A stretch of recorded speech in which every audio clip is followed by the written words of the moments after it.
Buenos días. Bienvenidos a esta conferencia del proyecto Aula, un proyecto coordinado entre la Comunidad de Madrid, el Instituto Regional de Seguridad y Salud en el Trabajo y el Colegio Oficial de la Psicología de Madrid. Mi nombre es Isabel Aranda, soy vocal de la Psicología del Trabajo y tengo el placer de presentaros a Olga Merino Suárez. Olga nos va a hablar sobre el bienestar psicosocial en el trabajo. Olga es licenciada en Psicología, máster en Investigación, diplomada en Fisioterapia y técnico superior de Prevención de Riesgos Laborales en las 3 especialidades. Es coordinadora regional de prevención en Madrid y Castilla-La Mancha de FREMAP y tiene una experiencia de 17 años en mutuas, más de 10 coordinando la asistencia técnica a empresas, así como gestionando el equipo de especialización de psicología aplicada. Con ella vamos a conocer algo sobre el bienestar psicosocial en el trabajo y después tendremos también algunas preguntas para que nos pueda profundizar en la materia de lo que nos ha explicado. Adelante, Olga. Muy bien, pues muchas gracias, Isabel. Bueno, en primer lugar, buenos días a todos. Quería agradecer tanto a Isabel en nombre del Colegio Oficial de la Psicología de Madrid como al Instituto Regional de Seguridad y Salud en el Trabajo, pues esta oportunidad de compartir experiencias y sobre todo conceptos en materia de prevención de riesgos psicosociales y promoción de la salud. Bueno, pues como decía Isabel, vamos a hablar del bienestar psicosocial en las organizaciones. A lo largo de esta sesión, de esta webinar, pues voy a intentar aclarar algunos conceptos, aportar mi punto de vista y, bueno, pues luego poder debatir aquellos aspectos que nos puedan resultar un poco más relevantes.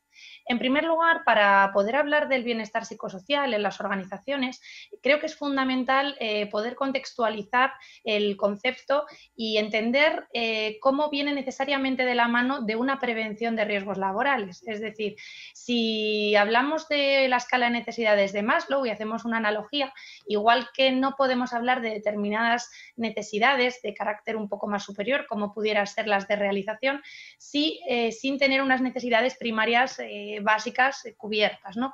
Pues algo parecido pasa en el tema de la promoción de la salud y más cuando hablamos de la salud psicológica. Tenemos que entender que tenemos una obligación legal, unos requisitos mínimos exigibles correspondientes a la Ley 3195 de Prevención de Riesgos Laborales, que son los que nos marcan las pautas para trabajar con la gestión de los riesgos psicosociales en la empresa. Solamente cuando estos riesgos psicosociales están gestionados y se han abordado desde una óptica de la prevención, podemos dar un paso más allá y trabajar desde la promoción de la salud. Al final son dos caras de la misma moneda, siempre van a ir íntimamente ligados, pero tenemos que entender que esa gestión de los riesgos psicosociales debe de ser siempre previa, ya que es el mínimo, el requisito mínimo legal exigible por las empresas y una vez que lo tengamos contemplado y hayamos trabajado sobre ello, podemos dar un paso más para evolucionar hacia la promoción de la salud.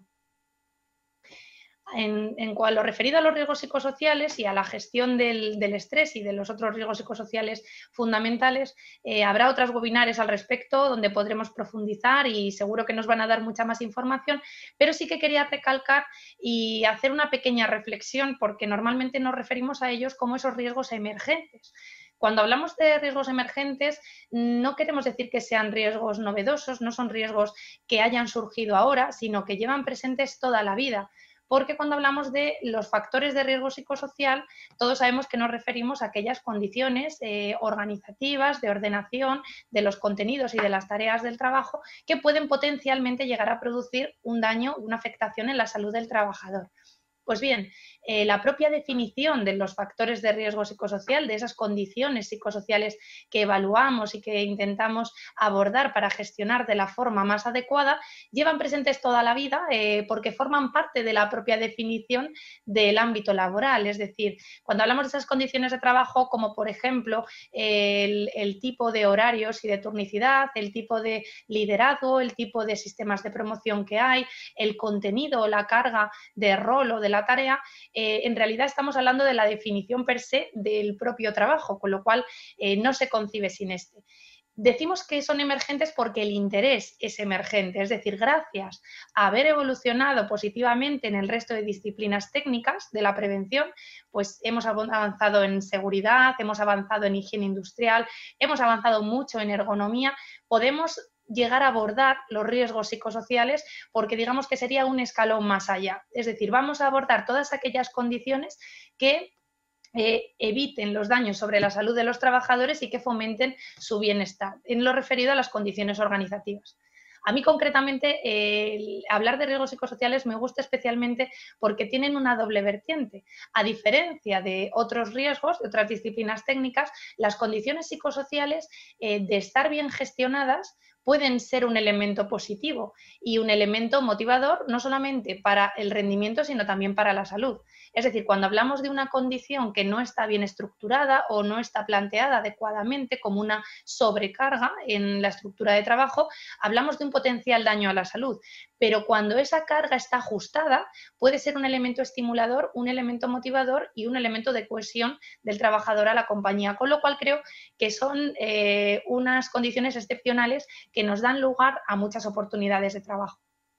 Es por ello que creo que se puede plantear desde una óptica constructiva y decir que si trabajamos la prevención y la promoción de la salud de la mano, las organizaciones pueden ser el lugar ideal para ayudar a construir salud. Es decir, no solamente que esas condiciones organizativas o psicosociales que comentábamos, no solamente no produzcan daños en el trabajador, que es la obligación mínima legal exigible en cualquier entorno de trabajo, sino que además podemos dar ese valor añadido de decir, ¿por qué no? Desde los entornos laborales podemos ayudar a construir salud, a poner esas condiciones a favor del trabajador y de la propia organización. Con lo cual, no solamente por el número de horas que nos encontramos en los entornos laborales, sino porque ligada a la prevención y la promoción de la salud, como no puede ser de otra forma, estoy convencida de que es una oportunidad de trabajo y de mejora, no solamente para el trabajador y para la empresa, sino también para la sociedad. De hecho, esto lo podemos ver cuando hablamos del modelo de entornos laborales saludables que nos plantea la Organización Mundial de la Salud y que versa del 81. Quiero decir, lleva muchísimos años trabajando en esta materia donde muchos expertos y muchos psicólogos han intentado unar esfuerzos para meter todo este tema de la psicología dentro del entorno laboral y darle una contextualización que realmente permita abordar este tipo de problemáticas y trabajar en la construcción de la salud. Pues bien, si nos fijamos en lo que nos comenta el modelo de entornos laborales saludables, nos dice que primero pues, debemos de tener unas condiciones físicas, nos habla del entorno físico del trabajo, de esa primera esfera, que es el primer paso para poder hablar de salud. Es decir, aquí haríamos referencia a lo que comentábamos previamente, a esas disciplinas técnicas de seguridad, de higiene en el trabajo, de ergonomía, que garantizan la seguridad, sobre todo, y la salud más orientada a la parte física del propio trabajador. Una vez que tenemos estas primeras necesidades, digamos, primarias o fisiológicas cubiertas, podemos pasar, dar un paso más allá y debemos contemplar el entorno psicosocial del trabajo. El entorno psicosocial del trabajo no es más que aquellas condiciones organizativas que hemos visto previamente y las que se abordan desde la especialidad de la psicosociología aplicada en el ámbito de la prevención. Pero si de verdad queremos construir salud, no es suficiente con tener todas estas condiciones controladas, sino que además debemos de contemplar a la persona como actor fundamental e indispensable en el dentro de estas políticas. Es decir, si hacemos una analogía con la ergonomía y nos planteamos, por ejemplo, el uso de una silla con todos los requisitos que debe de cumplir la silla ergonómica para el uso de pantallas de visualización de datos, por ejemplo, podemos facilitarle al trabajador pues, una silla con sus 5 puntos de apoyo, con su reposo lumbar, su regulación de altura, pero si no contemplamos a la persona, nos olvidamos del trabajador, de sus necesidades y de la forma que tiene de contemplar esas medidas, probablemente no podamos trabajar en construir salud. Es decir, si ese trabajador no se sienta de una forma adecuada, no sabe cuándo tiene que realizar los descansos, de qué forma regular la altura o cómo ubicarse en la pantalla, pues esa silla probablemente nos servirá para cubrir los requisitos legales, pero no para ayudar a potenciar la salud. Por ello, el modelo de los entornos laborales saludables de la OMS nos dice que un elemento fundamental es abordar los recursos personales de los trabajadores y facilitar esas medidas de información, de sensibilización, de divulgación que ayuden al trabajador a tener esa capacidad de control sobre su salud y aprender y adquirir estrategias y habilidades que pueda poner a su favor para mejorar su salud. Por último, todos estos puntos tienen en común que generan una involucración final en la comunidad. Es decir, no solamente estaremos, si trabajamos en salud, no solamente estaremos mejorando las condiciones de la empresa, no mejoremos solo la salud del trabajador, sino que tendremos al final una repercusión sobre la sostenibilidad del sistema. Recordemos que todas las bajas tienen un coste muy fuerte, la gestión de las prestaciones es difícil, máxime en estos momentos que nos encontramos, y es importante contribuir, y por qué no los lugares de trabajo pueden ser un lugar en el que contribuir a la gestión eficiente de estas prestaciones a través de la potenciación de los recursos de salud. Esto no solamente contribuirá y redundará en la mejora del trabajador, sino que además podemos incorporar estas políticas de salud dentro de las políticas de recursos humanos y de prevención como parte de cuidado al empleado y de ese sentido de pertenencia o de cohesión con la propia empresa como un valor añadido. Por tanto, la salud psicológica creemos que es un valor fundamental para promover y para proteger y, como decía anteriormente, ¿por qué no desde el entorno laboral puede ser un lugar para empezar a construir la salud? En primer lugar, para prevenir el gran impacto que tienen las empresas las bajas psicológicas. Tenemos que entender que todos los problemas de salud psicológica tienen una duración media muy prolongada, la duración media está en unos 102 días, con lo cual supone una alteración, en primer lugar, para el trabajador, que se ve afectado en su salud, pero también para la propia empresa, que va a prescindir de ese trabajador. Y esos costes, tanto directos como indirectos, van a suponer una gran necesidad que podemos abordar desde un punto de vista preventivo. Por tanto, yo creo que es un momento ideal para reivindicar de alguna manera el papel de la psicología en el trabajo, el papel de la psicología de la salud y cómo engranar esto en el tema en las organizaciones y en el entorno laboral, entendiendo que son los profesionales de la psicología los que realmente conocemos cómo funciona el comportamiento, cómo funcionan las emociones, cómo se desenvuelven las organizaciones y su relación con los trabajadores, y es una oportunidad de trabajo para poder mejorar entre todos y ayudar a construir salud.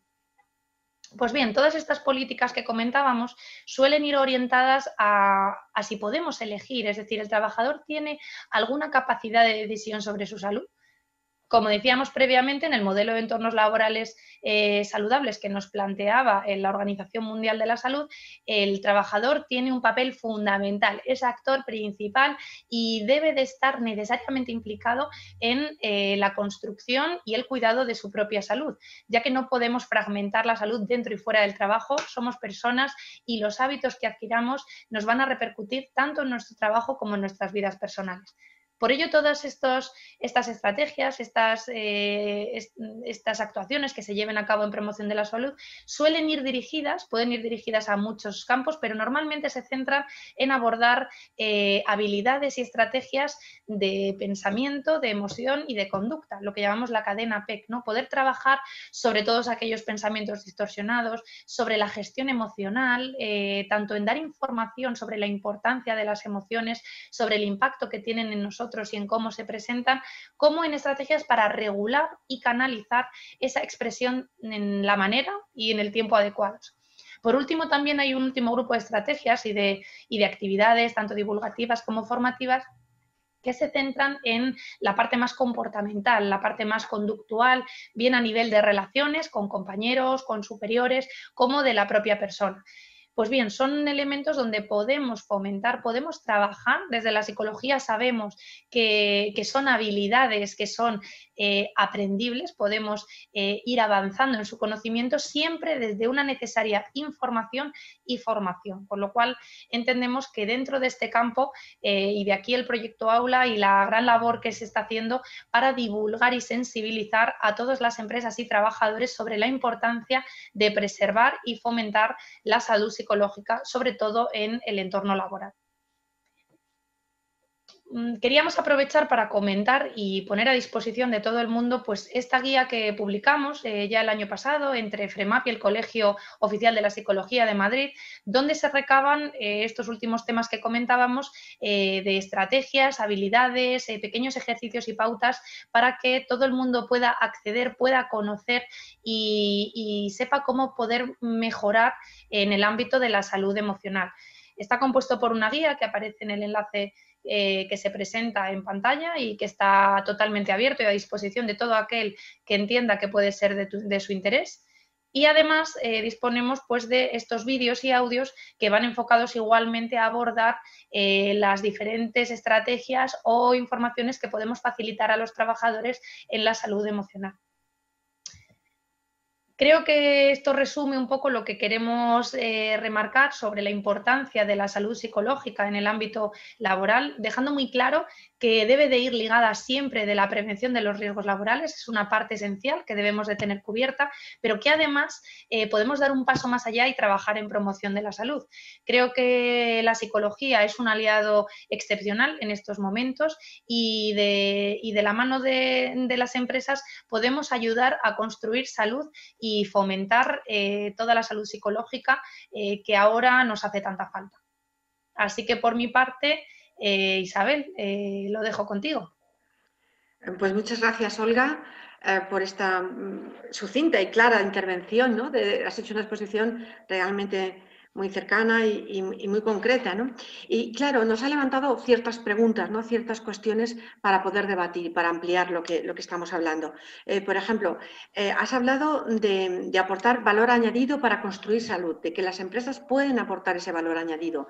Sería interesante conocer qué actuaciones conoces, Olga, qué actuaciones están haciendo las empresas actualmente en materia de salud psicológica y que precisamente aporten ese valor añadido para construir salud.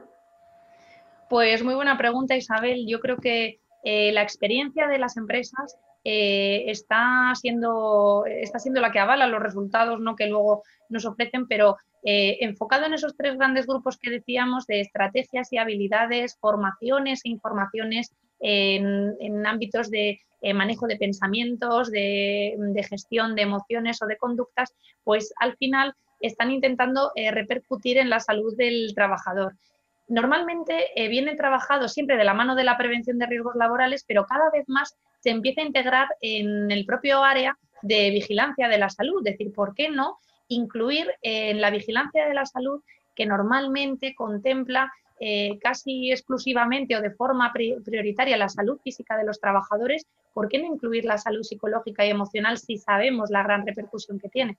Pues bien, las grandes organizaciones y todas las empresas pioneras en trabajar estos temas cada vez más empiezan a incorporar en sus áreas de vigilancia de la salud, en sus protocolos, en sus seguimientos, todos los resultados de estas formaciones, de estas informaciones y además esa evaluación de la salud como un elemento más de la salud global del trabajador. Yo creo que aquí las empresas sí que están teniendo unos resultados muy importantes, sobre todo teniendo en cuenta que no deben de formar parte, o la experiencia nos dice que no deben de ser formaciones o intervenciones aisladas. Cuando hacemos una intervención aislada, pues una formación o una información puntual suele tener muy buena acogida, suele tener un buen impacto, pero si queremos que sea efectivo, que realmente eso repercuta sobre los trabajadores, necesariamente debe de haber una implicación y un proyecto mucho más amplio, por lo cual debe de estar integrado en las políticas de salud, que creo que es el gran valor añadido que nos están aportando las empresas como experiencia cuando están instaurando todas estas estrategias y planes de acción. Olga, ¿crees tú que esto tiene un aspecto o debería tener un enfoque estratégico para una organización, la idea del bienestar? Pues totalmente. Yo lo decía antes, hablábamos que cuando hablamos de la salud psicológica, ¿no?, y de las condiciones psicosociales, tienen esa doble vertiente que tanto asusta por un lado, pero yo creo que es una oportunidad de trabajo sin igual, porque no solamente va a repercutir, cuando hablamos, por ejemplo, del modelo de Karasekan-Johnson, que seguro que mucha gente conoce, se habla de que la evidencia científica nos dice que no solamente estas condiciones tienen repercusión sobre la salud, que debería ser per se una causa suficiente para poder trabajar en prevención y promoción de la salud psicológica, sino que además tiene un elemento indispensable asociado al rendimiento, a la productividad, a la vinculación y a la motivación. Es decir, que creo que es estratégico no solo por preservar y fomentar salud, que debiera ser sin duda un valor añadido por sí, sino que además, si queremos contemplar a las personas como actores estratégicos que decíamos de la organización como ese elemento, ese valor fundamental a proteger. Queremos comprometerles, trabajar en engagement, queremos su compromiso, su motivación y al fin y al cabo esto va a redundar en el rendimiento de la propia organización. Sin duda es un elemento clave que no puede pasar desapercibido.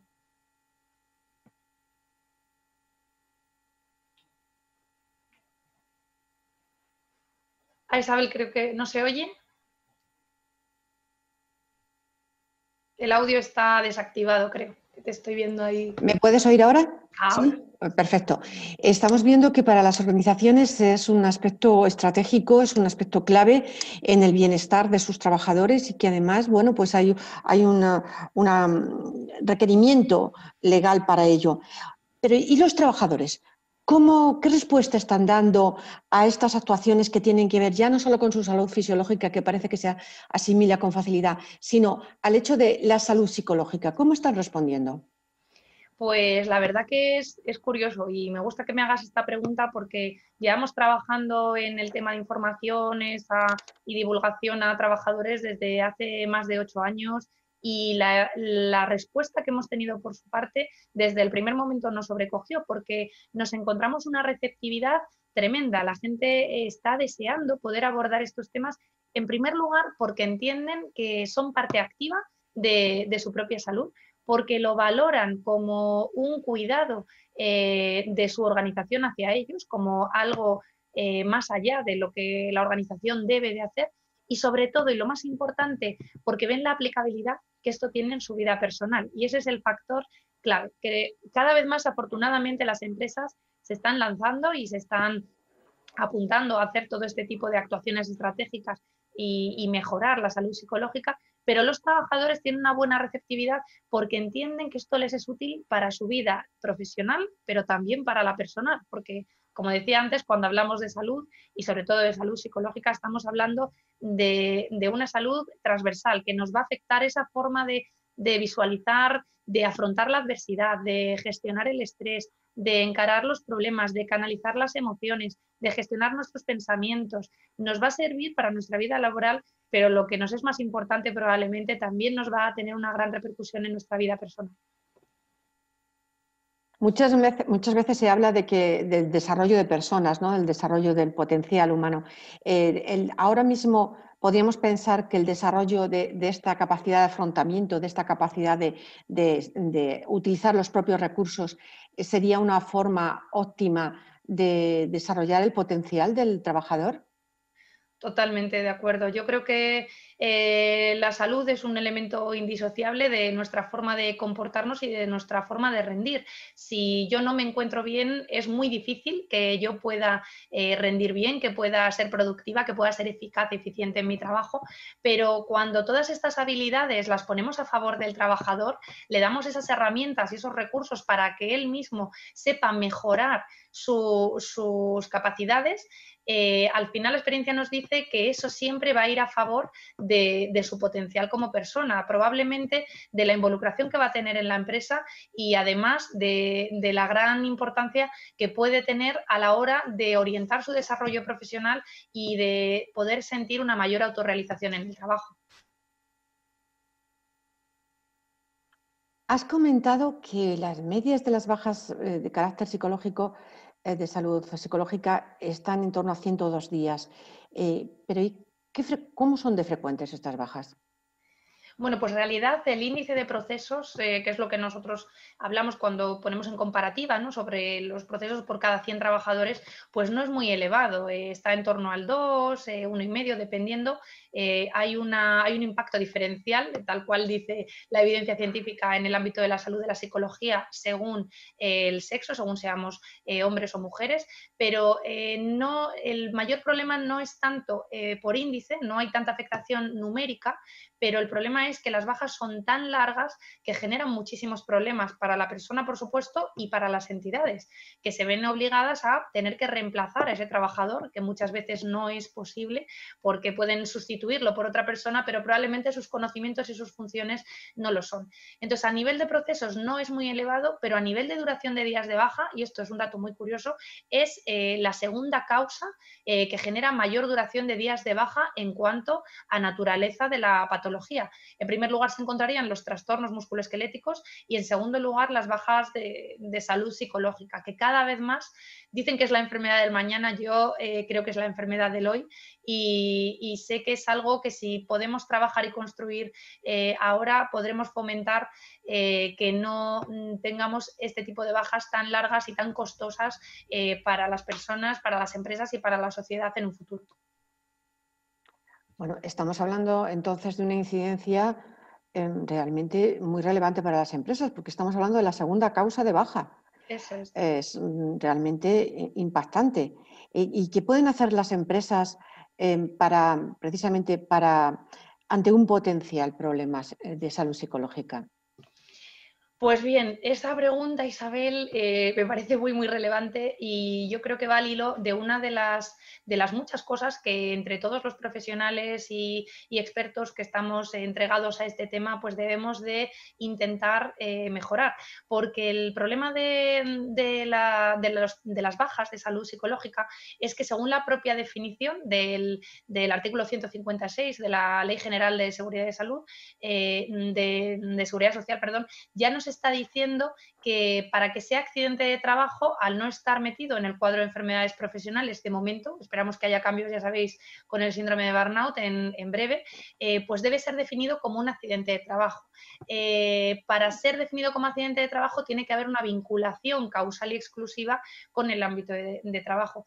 ¿Qué sucede? Que actualmente la mayor parte de las bajas no son decretadas como accidente de trabajo porque hay una parte que es laboral, pero hay otra parte que es personal, con lo cual casi todas vienen por contingencia común. Y aquí es donde tenemos la mayor limitación para trabajar en las empresas. Cuando las bajas vienen por contingencia común, por el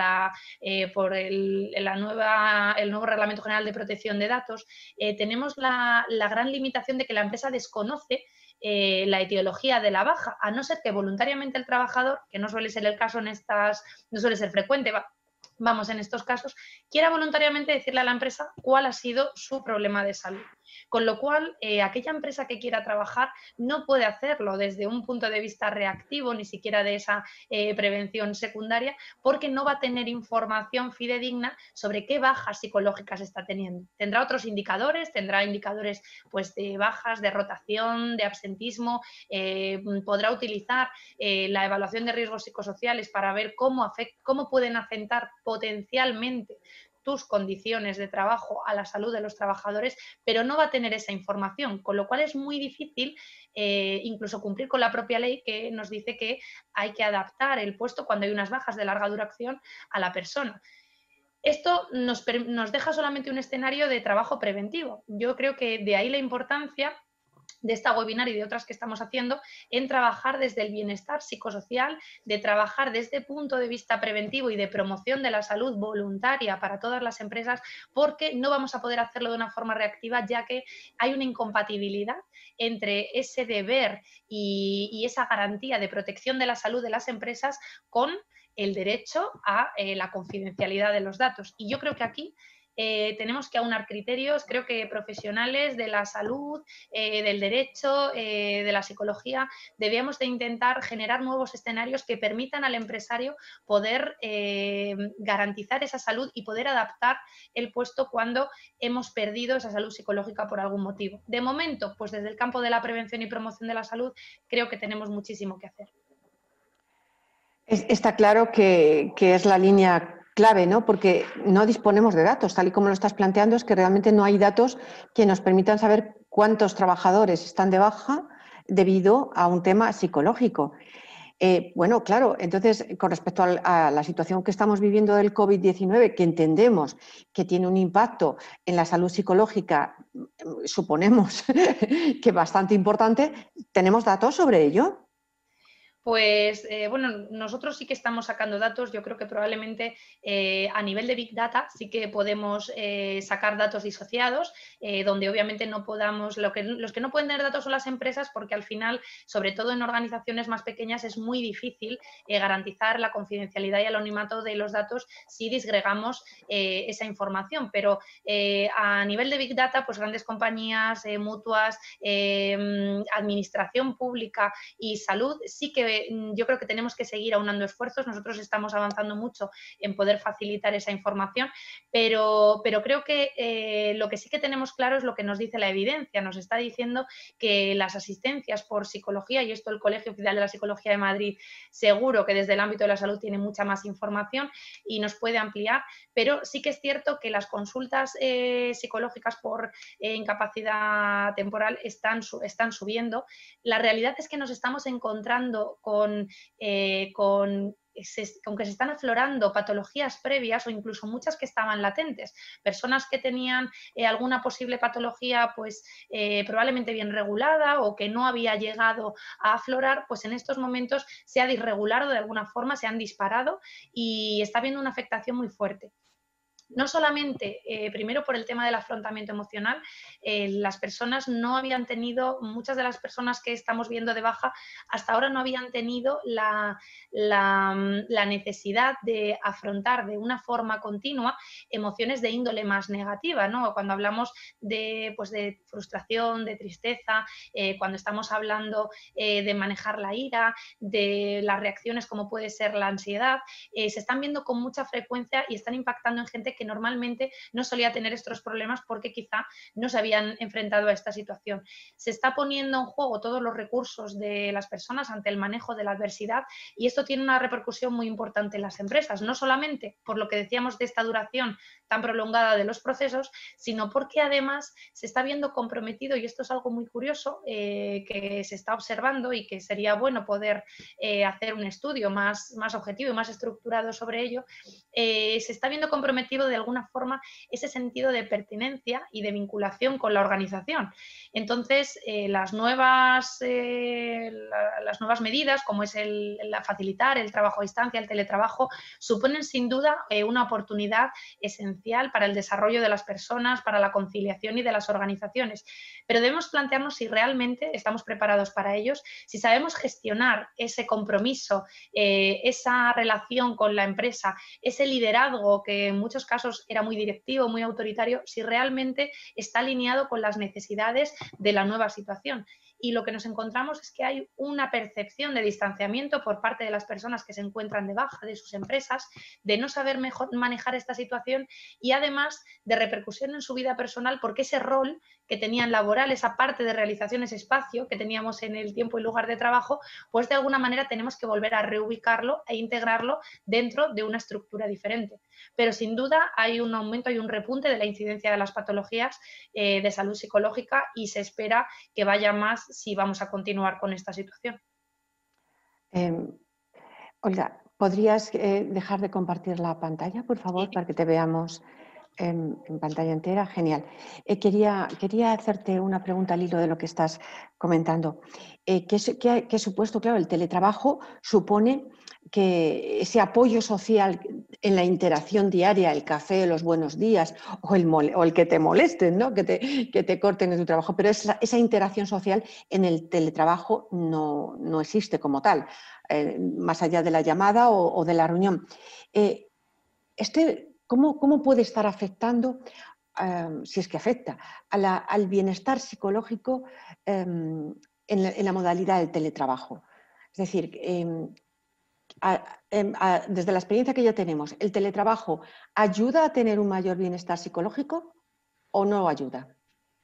Bueno, pues como te decía, yo soy muy partidaria de los estudios reglados, estructurados. No creo que aquí tenemos, todos los psicólogos, tenemos un campo de investigación muy potente y debíamos de aunar esfuerzos, pues todas las empresas, administraciones, colegios, todos los que podamos sacar datos Pero bueno, sí que a priori, por la experiencia de nuestro contacto con las empresas, con los trabajadores que están de baja, sí que tenemos una sensación, y esa sensación o lo que ellos nos transmiten efectivamente va ligado de lo que comentabas, va ligado de esa desvinculación, de esa pérdida en algún aspecto de ese sentido de pertenencia. Yo os comentaba que obviamente el teletrabajo creo que es una oportunidad. Creo también que por algún motivo ha llegado probablemente para quedarse. Seguramente no en la medida que está ahora o no con esa dedicación temporal tan grande por las necesidades, pero probablemente hemos descubierto de toda la adversidad, sabéis que siempre se saca un aprendizaje, una oportunidad de mejora. Pues bien, yo creo que esta es una oportunidad de mejora para trabajadores y para empresas, para mejorar costes, para conciliar. Pero es muy, muy, muy importante que nos preparemos, que trabajemos esa compensación de esa ausencia, como decías, ¿no? Parece que desde casa tenemos esa facilidad de conciliación, no nos interrumpe, no tenemos esa interrupción temporal tan constante cuando pasa un compañero, cuando alguien te llama, cuando tienes a alguien cerca visualmente, pero también es cierto que somos seres sociales y que necesitamos esa vinculación. Obviamente no es plenamente sustituible, pero sí sabemos, y lo que sí que nos dicen los expertos en la materia y la evidencia es que debemos intentar compensar. Las empresas están haciendo, la verdad que están teniendo muchas ideas innovadoras en esta materia. Es muy recomendable, muy importante mantener ese contacto a través de reuniones periódicas. Esto es una oportunidad. El proyecto Aula, todo lo que nos facilita poder llegar sin fronteras a mucha más gente, que poder reunirte en cualquier momento y en cualquier lugar, probablemente con muchos más compañeros que tu entorno más cercano, es un punto fuerte. Potenciar esas reuniones. Se habla mucho de que en este momento los líderes son la pieza angular. Los líderes, por cierto, están siendo uno de los grandes afectados por estas bajas psicológicas, porque muchos no saben cómo volver a trabajar con un equipo cuando se les ha desestructurado la forma habitual que tenían de gestionar ese trabajo. Pero los líderes son un elemento clave. Por un lado, porque son aquellos que pueden tener esa cercanía al trabajador, ese valor añadido de estar de la mano, sobre todo en este tiempo tan difícil que hemos pasado.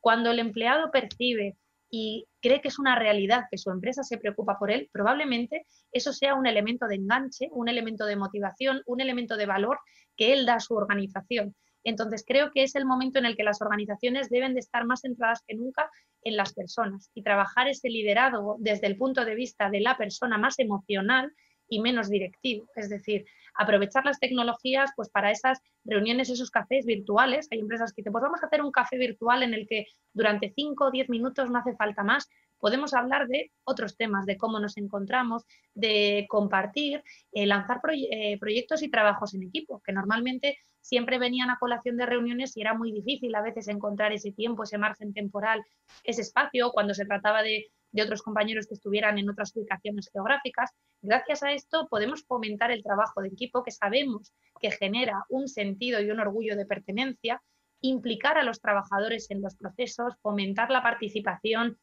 mejorar la comunicación, importantísimo. En este sentido, debemos de dar esa comunicación justa y necesaria, no generar sobreinformación que puede traducirse en confusión, pero sí que el empleado se sienta totalmente partícipe de todo aquello en que se hace. Y gracias a las tecnologías, yo creo que se puede sacar una parte muy positiva de trabajo en equipo, de generar propuestas e involucrar a los trabajadores, sobre todo en lo laboral, pero no olvidarnos nunca de esa parte emocional que va a ser el elemento clave imprescindible.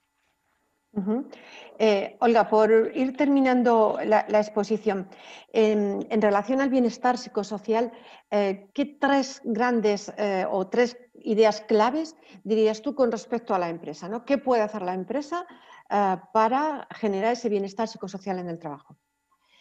Pues yo creo que si tuviera que condensar en tres ideas, pues la primera sería integrarlo en políticas de salud, es decir, que forme parte de la idiosincrasia, de la visión y de los valores de la propia empresa, que no se traduzcan como actuaciones puntuales o aisladas que pudieran tener el efecto contraproducente de que el trabajador perciba que la preocupación no es real, no es mantenida, sino que se deba percibir que hay un compromiso del nivel jerárquico más superior con la salud psicológica de los trabajadores. En segundo lugar, que efectivamente debe de estar necesariamente ligada de la prevención de riesgos laborales. No podemos obviar los requisitos mínimos imprescindibles. De aquí yo creo que el proyecto Aula es un poco lo que intenta converger, ¿no? Es decir, toda la parte de prevención de riesgos psicosociales, esa gestión de riesgos psicosociales que ha estado trasladada a un segundo plano durante mucho tiempo, que pase a ser un elemento prioritario que debe ir necesariamente de la mano. Y por último, que los trabajadores sean una parte activa, que sean implicados, que formen, sean esos actores fundamentales que decíamos al principio de la exposición, porque cuando ellos se sienten involucrados, ellos se sienten que se cuenta con ellos, que esto tiene un fin por y para ellos, es la mejor forma de que realmente puedan trabajar en construir salud, ya que la responsabilidad de estas políticas de promoción de la salud finalmente va a quedar en la mano de los trabajadores. Luego no podemos olvidarle. Así que diría esos 3 puntos: políticas integrales, políticas globales, transversales, de la mano de prevención de riesgos laborales y, por supuesto, contemplando al trabajador como pleno derecho y como centro de las actuaciones. Claro, esta iba a ser la última pregunta, que era qué podía hacer el trabajador, pero creo que ya la has contestado, con lo cual queda contestada. Pues, Olga, muchísimas gracias. Nos has hecho una exposición increíble de cómo, de la importancia que tiene el bienestar psicosocial en el trabajo, del impacto que tienen las organizaciones actualmente y de la necesidad, sobre todo, de esa cultura de prevención, de anticiparnos, porque no podemos ir por detrás de lo que pasa, sino anticipar en materia de salud, y no solo fisiológica, sino psicológica, tenemos que ir por delante. Muchas gracias. Con esto damos por terminada la conferencia de este proyecto Aula en torno al bienestar psicosocial en el trabajo. Gracias, Olga Merino. Gracias, Isabel.